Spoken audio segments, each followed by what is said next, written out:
La Garba. La Garba, estamos hablando de una zona montañosa, rural, ¿De a la agricultores? que, de agricultores, a la que llegaste hace 6, 7 años.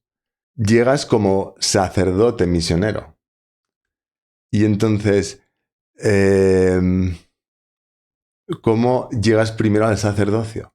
Así en plan, o sea, pienso en eso, en tantas personas, ¿no? Que se preguntan, nos preguntamos, porque a lo largo de nuestra vida nos seguimos haciendo esa pregunta de muchas maneras. ¿Yo para qué estoy aquí? ¿No? Y en un momento tú entiendes que la respuesta a esa pregunta es para ser sacerdote. ¿Y de dónde viene esa claridad de decir, yo creo y voy a poner los medios porque creo que esto es para lo que estoy aquí, para ser sacerdote? Pues la llamada más fuerte me vino cuando tenía 17 años y eso tiene, por supuesto, unos preparativos en mi historia y luego, pues, muchas consecuencias y otras llamadas posteriores.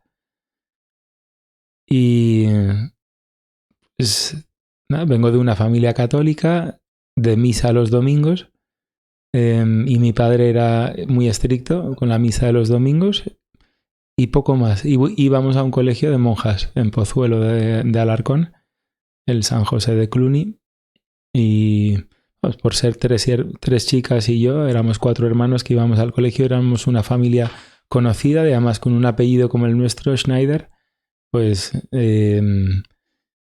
fuimos a ese colegio. Yo fui ahí de primero a octavo de GB y salí del colegio pues con doctrina, con formación cristiana, pero no conocía al Señor, y eso me llegó más tarde a través de la pertenencia. Mi familia no pertenecía, pero yo, por unas cosas y por otras, y porque los jóvenes me invitaban mucho y al final me enganché, pertenecí durante unos años, sobre todo hasta que entré en el seminario, pertenecía al movimiento de Familias de Nazaret.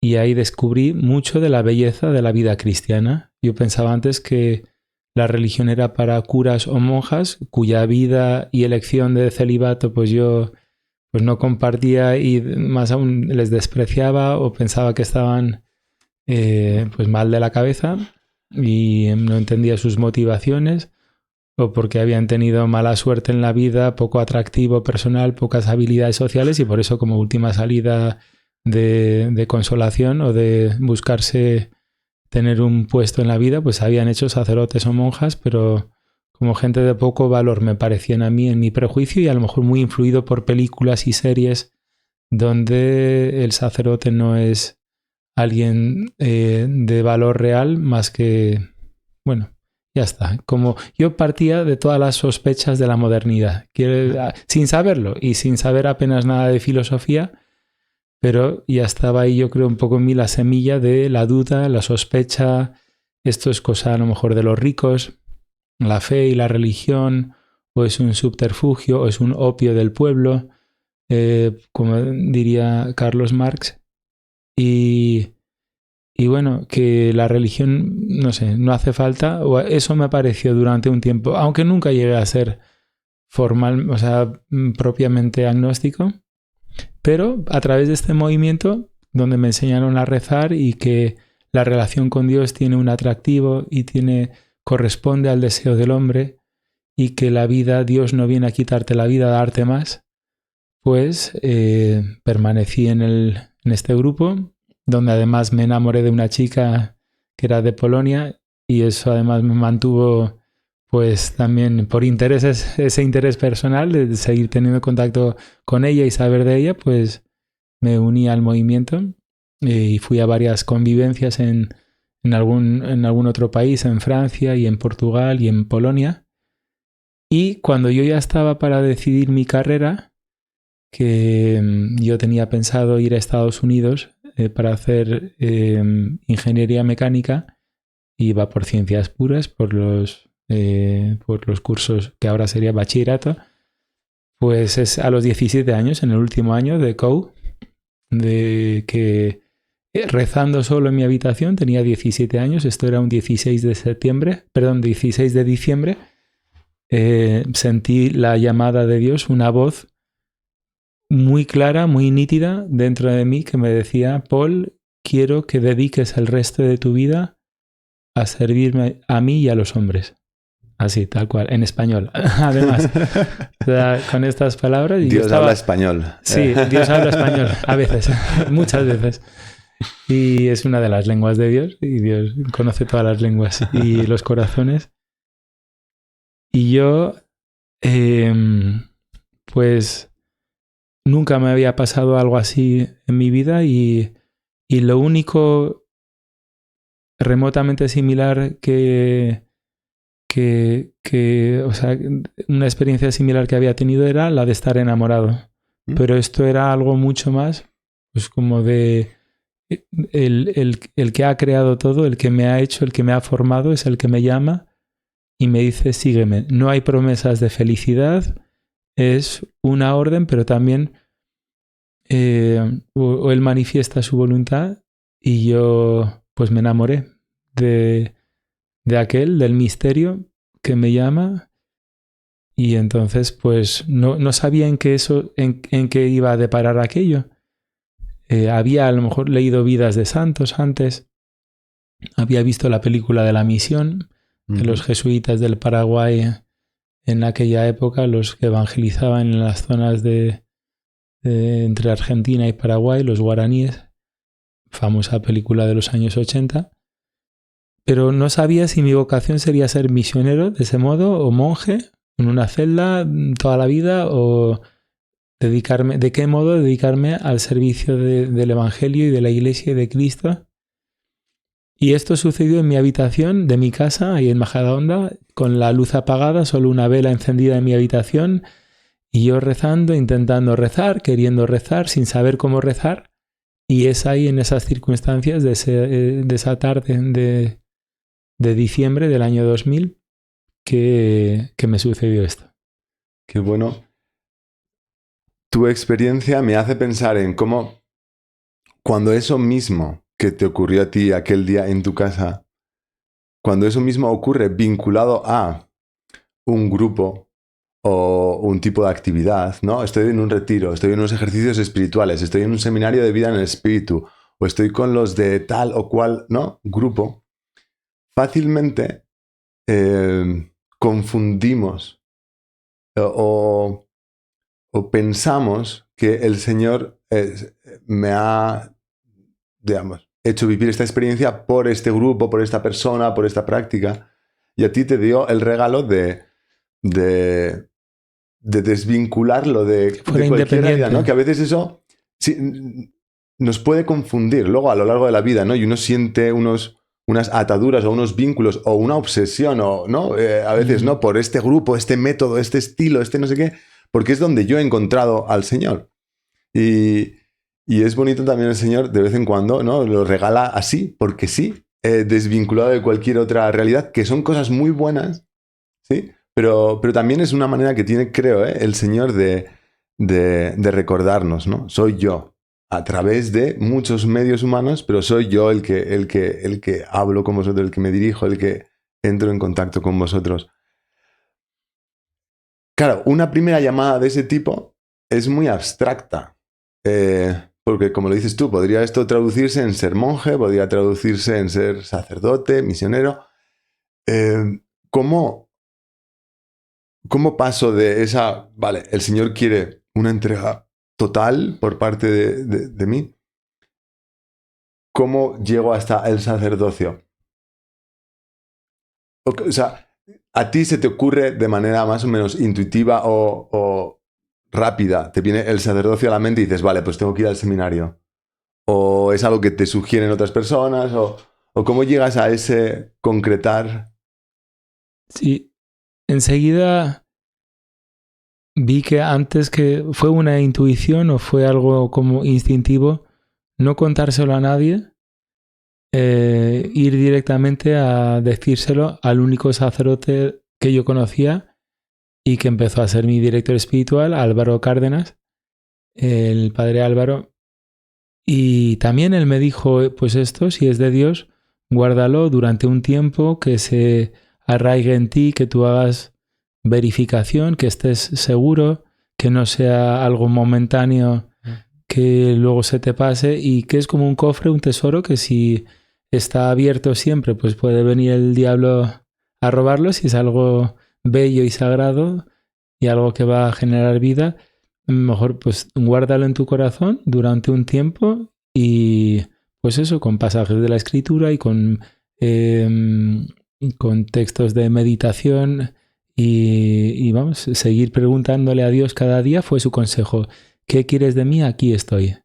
Una de las primeras frases que me escribió en un papelito, que no lo conocía yo la historia, era la de el niño Samuel en el templo, que se levanta de noche y va a preguntarle al anciano Elí, le dice, aquí estoy, me has llamado, ¿qué quieres? Y el anciano le manda a la cama de vuelta 3 veces y al final le dice, si vuelves a escuchar la voz, di, habla Señor, que tu siervo escucha.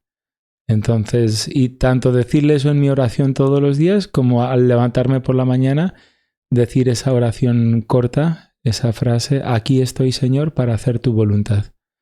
Como que no fuera mi voluntad, sino la suya, ni mi modalidad. Y como con el paso de las semanas y de los meses, yo creo que quedaba con él una vez cada 2 semanas, es lo que él estableció.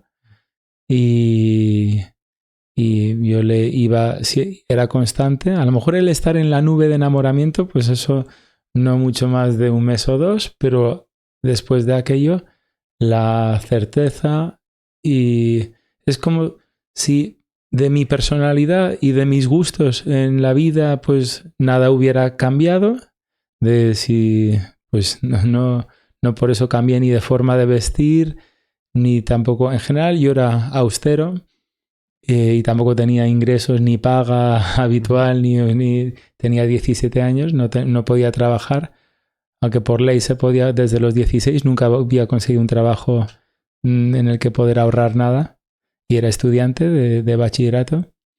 Pues en todo, en el fútbol, en muchas cosas, mi vida seguía igual aparentemente, pero había una nueva prioridad que orientaba todo. Yo necesitaba consagrarme al Señor, y una cosa sabía bastante cierta, que implicaría no tener familia.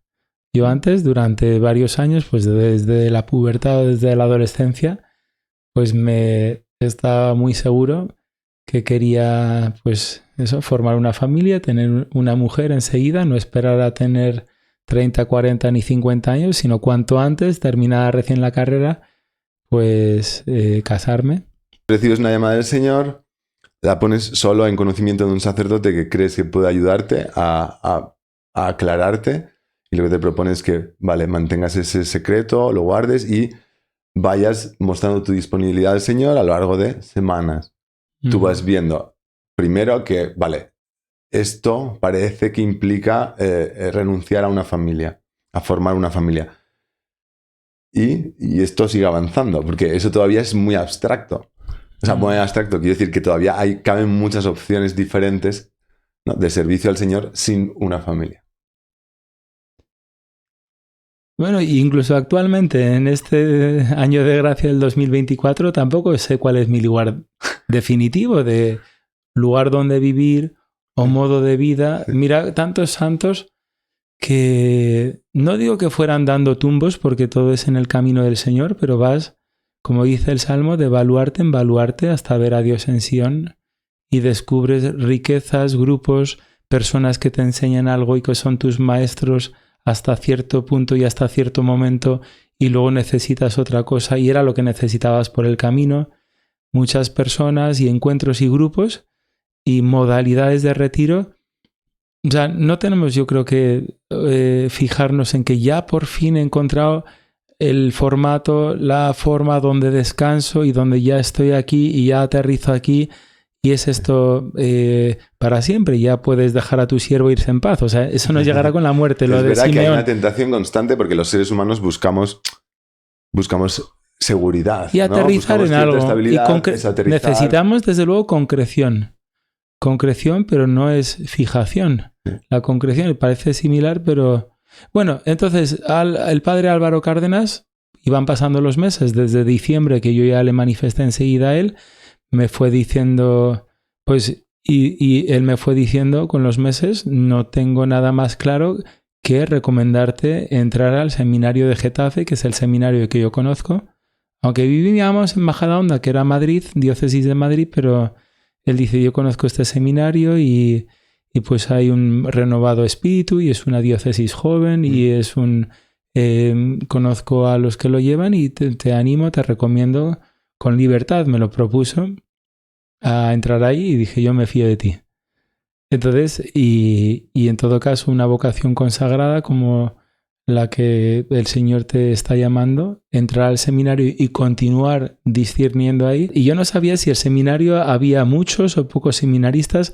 Pensaba al principio que serían 3 o 4 personas haciendo estudios como si fuera la UNED, estudiando libros simplemente, en plan monasterio y poco concurrido porque no tienes ningún amigo ni conocido y dices, ¿ahí quién está? Ahí no hay nadie. Ahí no hay nadie y entonces me pondrán algún tutor o preceptor mayor que me indique lecturas y yo haga trabajo y no sé, yo haga estudios y oración de aquel modo. O sea, me imaginé, y qué sorpresa al llegar que había un grupo de introductorio de unos 11 o 12 jóvenes, más o menos de mi edad, casi todos muy jovencillos, y que había cursos, algunos de primero a sexto de teología, pues algunos con 8, otros con 5 y otros con 15 alumnos, seminaristas, más total, un seminario de 50 seminaristas y con mucha actividad, con mucho fervor, con muchas bromas, con mucho compañerismo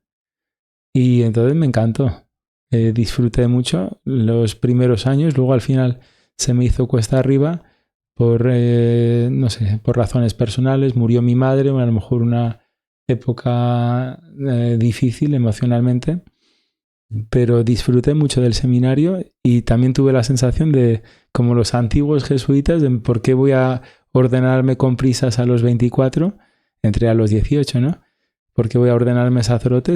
Vamos, que si lo que me mande la iglesia y yo estudio lo que puedo y si apruebo paso, obviamente, pero que si me dijeran que no me ordenan hasta los 30 o 35, también estaba dispuesto a admitirles lo que me mandaran, lo que me pidieran, yo servir a la iglesia y estar bien formado y saber más. Siempre era como muy consciente de mi ignorancia. O también una especie de temor de si voy a servir al pueblo de Dios, no querré... Por un lado sí que tenía deseos de práctica pastoral, de estar con jóvenes, grupos, mayores, todo tipo de gente y compartir la fe, pero respecto al estudio y la oración y ser un hombre probado, pues yo qué sé, en la tentación, en experiencias de Dios, de oración para poder guiar a otros, yo era consciente que me faltaba muchos conocimientos, mucha sabiduría y experiencia, me faltaba, que no era simplemente ponerme a hacer cosas, pero por otro lado el cuerpo me pedía estar en contacto con el pueblo de Dios. Y bueno, de ahí, pues a lo mejor el aspecto más de monje, pues se fue desapareciendo. Y se nos decía también que teníamos que ser misioneros y que Europa está necesitada de una nueva evangelización. Y solo después de, una vez ya ordenado y después de 10 años de ordenación, de estar trabajando en parroquias de Getafe y de Villanueva de la Cañada, pues descubrí por otros caminos y por otras personas y en otro momento de mi vida que Dios me quería en otro lugar, en un país pobre, en un país de África. También conectaba con muchos deseos míos y con cómo fue mi vocación desde el principio, pues a ser sacerdote, pero también en tierras lejanas y a modo de los misioneros de antaño, en un sitio pobre donde no está todo civilizado, donde hay mucho por hacer, donde hay pobreza y dificultad y donde yo también soy pues padre de los pobres. O sea, antes era Cáritas algo más residual en mi vida y en mi actividad, sí, como es Cáritas en muchas parroquias y en muchos lugares de España, pero esto ya es que todo es Cáritas.